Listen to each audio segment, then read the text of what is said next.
ஒரு சில காவலர்களால் கொடூரமாக அடித்து உயிர் போகும் அளவிற்கு சித்திரவதை செய்த காவலர்களை வன்மையாக கண்டிக்கிறோம். காங்கிரஸ் பேரியக்கத்தின் சார்பாக இது போன்ற நிகழ்வுகள் தமிழ்நாட்டில் எந்த மூலையிலும் நடக்கக்கூடாது. காவல்துறை சட்டத்தை தன்னுடைய கையில் எடுத்துக்கொள்ளக்கூடாது. பல முன்னுதாரணங்கள் இருக்கின்றன. மாண்புமிகு முதலமைச்சர் அவர்கள் தமிழ்நாட்டுடைய வளர்ச்சியிலும் தமிழ்நாட்டு மக்களுடைய முன்னேற்றத்திலும் இரவும் பகலமாக அயராது உழைத்து வருகிறார். அவருடைய புகழுக்கும் நற்பெயருக்கும் களங்கம் விளைவிக்கும் இப்படிப்பட்ட சம்பவங்களை காவல்துறை தவிர்த்து கொள்ள வேண்டும். புகார் கொடுத்தவர் யார் என்ற பின்புலத்தை பார்த்திருக்க வேண்டும். இப்பொழுது புகார் கொடுத்தவர் மீதே ஏராளமான புகார்கள் இருக்கின்றன. நிறைய பேரை ஏமாற்றி இருக்கிறார். அது மட்டுமல்ல, முருகன் மாநாட்டையே முன்னிருந்து நடத்தினார் என்ற செய்தியும் வந்து கொண்டிருக்கின்றன. பாஜகவினுடைய ஒரு தலைவருடைய நெருங்கிய ஃபாலோவர் என்றெல்லாம் சொல்லப்படுகிறது. இதையெல்லாம் கூர்ந்து காவல்துறை கவனித்து விசாரணை செய்ய வேண்டும். யாரோ ஒருவர் புகாருக்கு கொடுக்கிறார், தங்க நகைகள் திருடியதாக என்றால் தங்க நகைகள் உண்மையிலேயே இருந்தனவா? எதற்காக தன்னுடைய காரில தங்க நகையை வைத்து சென்று விட்டார்கள்? ஒரு அப்பாவி மீது எதற்காக உண்மைக்கு புறம்பான புகாரை அளித்திருக்கிறார்கள்? இதையெல்லாம் ஆய்வு செய்யாமல், முதல் தகவல் அறிக்கை பதிவு செய்யாமல் இப்படி ஒரு இரு காவலர்கள் செய்யும் இப்படிப்பட்ட செயல் எவ்வளவு பெரிய சங்கடத்தை உருவாக்குகிறது. ஒரு மகனை பறிகொடுத்த தாய், தம்பியை பறிகொடுத்த அண்ணன், அந்த குடும்பம் தத்தளித்துக் கொண்டு இருக்கிறது. இன்னொரு பக்கம் தமிழ்நாட்டில எவ்வளவு நேர்மையாக தூக்கமின்மையோடு உழைத்துக் கொண்டிருக்கின்ற மாண்புமிகு முதலமைச்சர் அளவுக்கு எப்படியாவது ஒரு சந்தர்ப்பம் கிடைக்குமா, குறை சொல்லலாமா என்று காத்து கொண்டிருப்பவர்களுக்கு இப்படிப்பட்ட வாய்ப்பை அளிக்கலாமா என்ற வேதனை தான் இங்கே நடந்து கொண்டிருக்கிறது. இது போன்ற சம்பவங்களை முழுவதும் தவிர்க்க வேண்டும். ஒரு காலத்துல சிபிஐ விசாரணை என்றால் சிபிஐ வானத்திலிருந்து குதித்ததா அப்படியெல்லாம் பேசிய முதலமைச்சர்கள் தமிழ்நாட்டில் இருந்திருக்கிறார்கள். ஆனால் ஒரு குரல், தமிழ்நாட்டு காவல்துறை இதை சரியாக விசாரிக்காது, நீதி கிடைக்காது என்று எல்லோரும் குக்குரல் எழுப்பிய போது, யார் வேண்டுமானாலும் விசாரிக்கட்டும், உண்மை வெளியே வரட்டும், நீதி கிடைக்கட்டும் என்று பெருந்தன்மையோடு எந்தவித தயக்கமும் இல்லாமல், கௌரவம் பார்க்காமல் சிபிஐ விசாரிக்கட்டும் என்ற மாண்பு முதலமைச்சரே இந்த வழக்கை மாற்றுவதற்கு இசைவு தந்திருக்கிறார் என்றால் அந்த நேர்மையும் துணிச்சலும் மாண்பு முதலமைச்சருக்கு இருப்பதை காட்டுகிறது. அதை நாங்கள் பாராட்ட கடமைப்பட்டிருக்கிறோம், வரவேற்கிறோம். யார் தப்பு செய்தாலும் அது தவறுதான், நெற்றிக்கண் திறப்பினும் குற்றம் குற்றமே என்ற அடிப்படையில் இந்த வழக்கை உண்மையாக விசாரிக்கட்டும் என்று மாண்பு முதலமைச்சர் ஏற்பாடு செய்திருக்கிறார். அந்த குடும்பத்தை பார்க்கும்போது மிகவும் வருத்தம் அளிக்கிறது. ஏதோ தன்னுடைய குடும்பத்தில் ஒருவன் எழுந்ததை போலதான் அங்கே அந்த காட்சி நம்மை எல்லாம் உணர வைக்கிறது. அரசு அவர்களுக்கு உதவித்தொகையும் வீட்டு மனையும் வேலை வாய்ப்பும் கொடுத்திருப்பது ஆறுதல் அளிக்கிறது. அந்த குடும்பத்தை சார்ந்த அஜித்துடைய அண்ணன் நவீன்குமார் என்பவருக்கு, சகோதரருக்கு ஆவின் நிறுவனத்தில் காரைக்குடியில வேலை வாய்ப்பு கொடுத்திருக்கிறார்கள். அந்த தாயும் சகோதரனும் ஒரு கோரிக்கை வைத்திருக்கிறார்கள். அந்த வீட்டிற்கு ஒரே மகன் அவர் மட்டும்தான். இங்கிருந்து காரைக்குடிக்கு பயணம் செய்து வருவதற்கு சங்கடங்கள் இருக்கின்றன, ஆபத்தும் இருக்கிறது. ஆகவே அருகாமையில் உள்ள ஆவின், மதுரை ஆவினிற்கு மாற்றம் செய்து தரும்படி ஒரு கோரிக்கை வைத்திருக்கிறார். நான் மாண்பு முதலமைச்சரை பார்க்கும் பொழுது இதை சொல்லுவேன். பத்திரிகை வாயிலாக இந்த கோரிக்கை காங்கிரஸ் பேரியக்கத்தின் சார்பாக மாண்பு முதலமைச்சருக்கு வைக்க கடமைப்பட்டிருக்கிறோம். அருகாமையில் உள்ள மதுரை ஆவினுடைய நிறுவனத்தில் அவருக்கு மாற்றம் ஏற்பாடு செய்து தர வேண்டும் என்று கேட்டுக்கொள்கிறோம். விசாரணை தேவையில்லை அப்படின்னு இங்க உள்ள வக்கீல்களே, இங்க உள்ள ஜட்ஜிகளே வந்து நல்ல தீர்ப்பை கொடுப்பாங்க, அதனால அவசியம் சொல்லியிருக்காங்க. நீங்க இப்ப தூத்துக்குடி வழக்க வந்து சிபிஐ வேணும்ட்டு கேட்டாங்க. அப்ப உடனே அன்றைய ஆட்சியாளர்கள் சிபிஐக்கு மாத்துங்கன்னு யாரும் இசைவு தரல. சட்ட போராட்டத்தின் மூலமா சிபிஐக்கு மாத்தினாங்க. சிபிஐக்கு மாத்தின பிறகு 5 ஆண்டுகளா சிறையில் இருக்காங்க குற்றவாளிகள், ஒருவர் இறந்து விட்டார். ஆனா இன்னைக்கு என்ன நிலை? எங்களுடைய சட்டமன்ற உறுப்பினர் ஸ்ரீவைகுண்ட சட்டமன்ற உறுப்பினர் ஊர்வசி அமிர்தராஜ் கூட இப்ப கவலைப்பட்டுட்டு வந்தார். எங்க நாடாளுமன்ற உறுப்பினர் ராபர்ட் புரூஸ் அவர்கள், சட்டமன்ற உறுப்பினர் ரூபி மனோகரன் கார்ல வரும்போது சொல்லிட்டு இருந்தாங்க, இதுவரை தனி கோர்ட்டு அமைக்கவில்லை, அந்த வழக்கு என்ன நிலையில் இருக்கிறது என்பது யாருக்கும் தெரியவில்லை.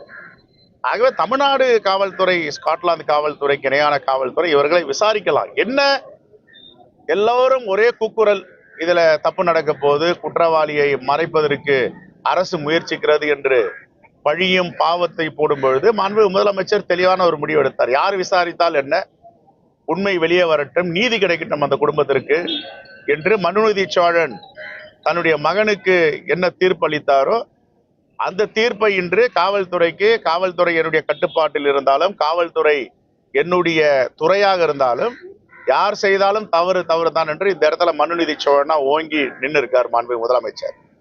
இதுதான் பெருமைக்குரிய விஷயம். பிடிவாதம் பிடிக்கல, நீதிமன்றத்தின் மூலியமா நீங்க ஆணை பெற்றுக் கொள்ளுங்கள் இல்ல, உங்களுடைய கோரிக்கை தான் என்னுடைய கோரிக்கை.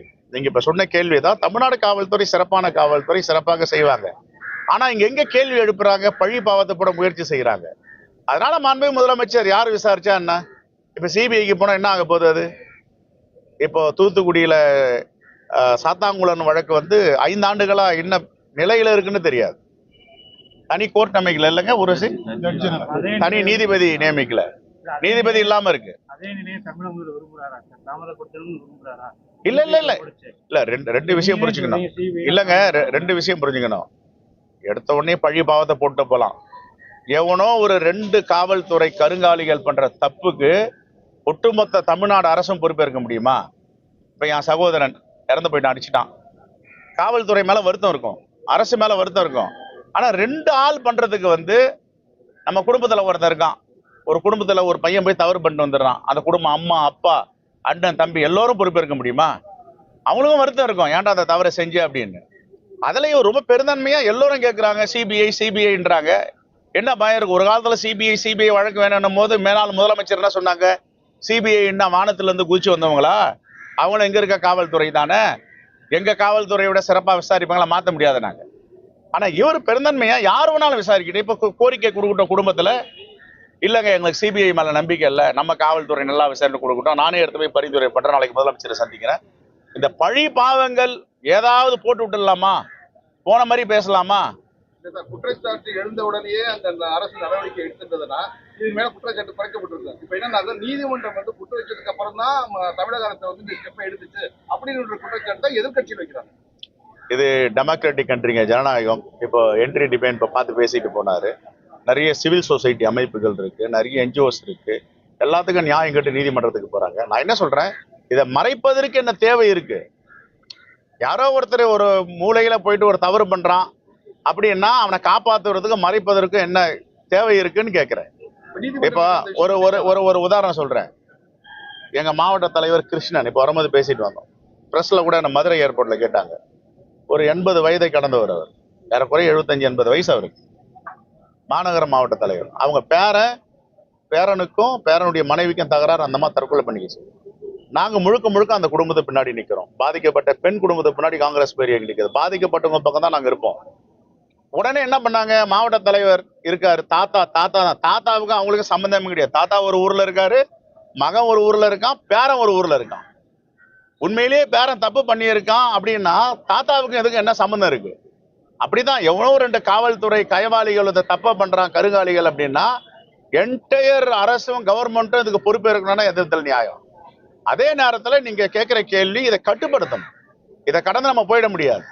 இனி வரும் காலங்களில் எப்படி இருந்தா உறுதியான நடவடிக்கை எடுக்கப்படும் அப்படின்றத ஏற்கனவே பாருங்க.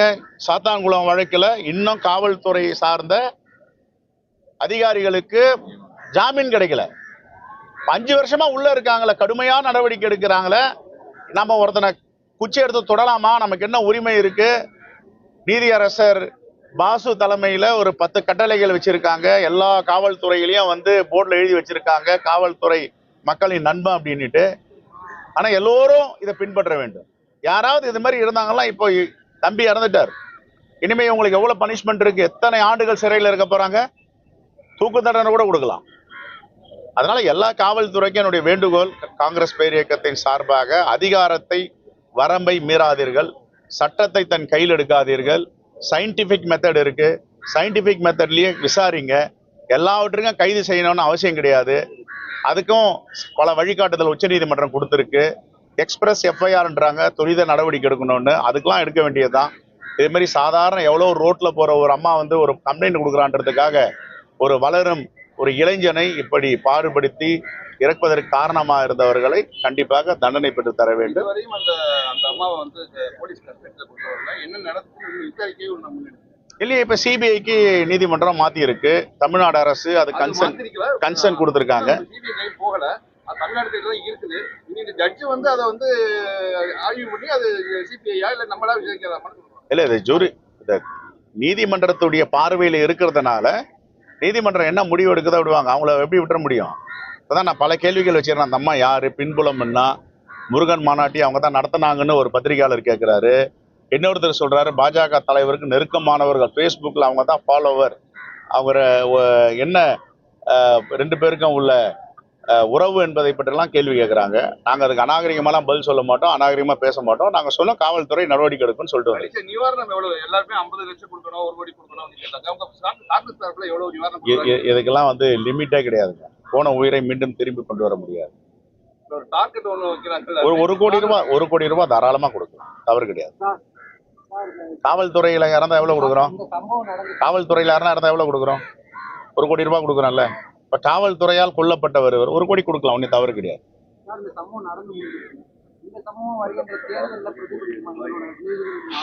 மக்களுக்கு தெரியுங்க, நான் தான் சொல்றேனே, யாரோ ஒரு 2 காவல்துறை காவலாளிகள் செய்த தவறுக்காக அரசுக்கும் இதுக்கும் என்ன பாதிப்பு? அவர் தான் பொறுப்பேற்றுக்கிறார். இன்னும் சொல்ல போனா அவர் பகிரங்கமா பேசி வருத்தத்தை தெரிவிச்சிருக்காரு. இது மாதிரிலாம் ஒரு ஆனஸ்டா நேர்மையா எதையும் வந்து எனக்கு தெரியாது, நான் பார்க்கல, தகவல் வந்துச்சு சொல்ற முதலமைச்சர் இல்ல. தொலைக்காட்சி வழியா தான் நான் கேட்டு தெரிஞ்சிட்டேன்ற முதலமைச்சர் கிடையாது. நம்முடைய தமிழ்நாட்டு முதலமைச்சர் பொறுப்பேற்றுக் கொள்ளுகிறார். நான் பொறுப்பேற்றுக் கொள்ளுகிறேன், இதுக்கு வருத்தம் தெரிவிக்கிறேன் அப்படின்னு அவங்க கிட்டயே பேசி தகவல் எல்லாம் சேகரிச்சிருக்காரு.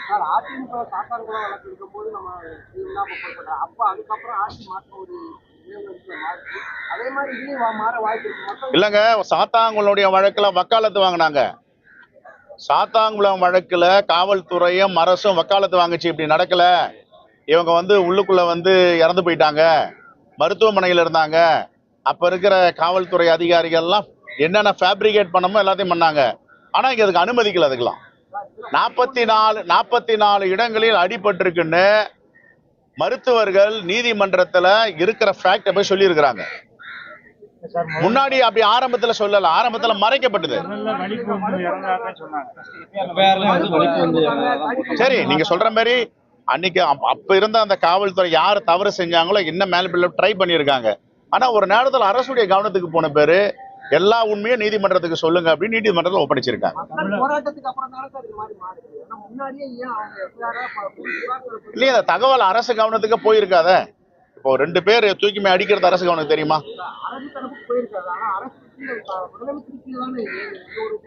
நான் பாருங்க, ஒட்டுமொத்தமா சொல்றேன், இதை யாரும் ஜஸ்டிஃபை பண்ணவே விரும்பல.